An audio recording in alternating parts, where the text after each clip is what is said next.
کچھ لوگ کہتے ہیں جہیز لینا لعنت نہیں ہے، اور آپ صلی اللہ علیہ وسلم نے اپنی بیٹی کو جہیز دیا تھا. آپ صلی اللہ علیہ وسلم نے اپنی بیٹی کو جہیز نہیں دیا تھا، حضرت علی سے نے پیسے دیے تھے.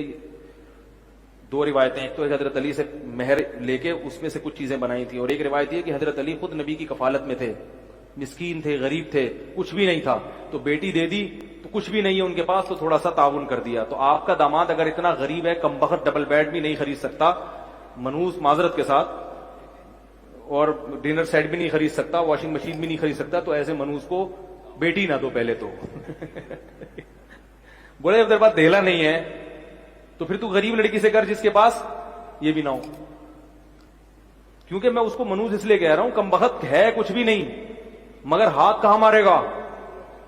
کیونکہ میرے پاس لڑکے آتے ہیں نا، کہہ رہے ہیں حضرت کوئی ڈیفینس کا کوئی رشتہ ہو تو بتا دیں.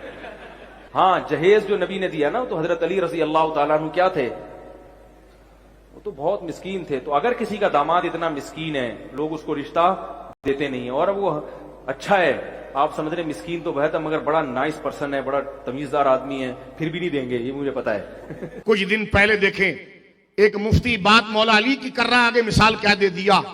میں نے کہا تمہارا کام ہی عقیدت بیان کرنا نہیں ہے، تمہارے بڑے کو بھی علم غیب کے مسئلے پر سرکار کے علم کے ساتھ بچوں کا تشبیہ دے دیا.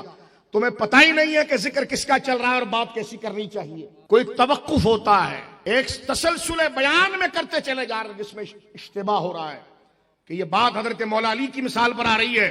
اور اگر ایسا لوگوں میں اشتباہ ہو رہا ہے تو سامنے آ کر وضاحت کریں، اس کی وضاحت کریں کہ یہ مسئلہ مقصد یہ تھا کیونکہ آپ متکلم ہیں.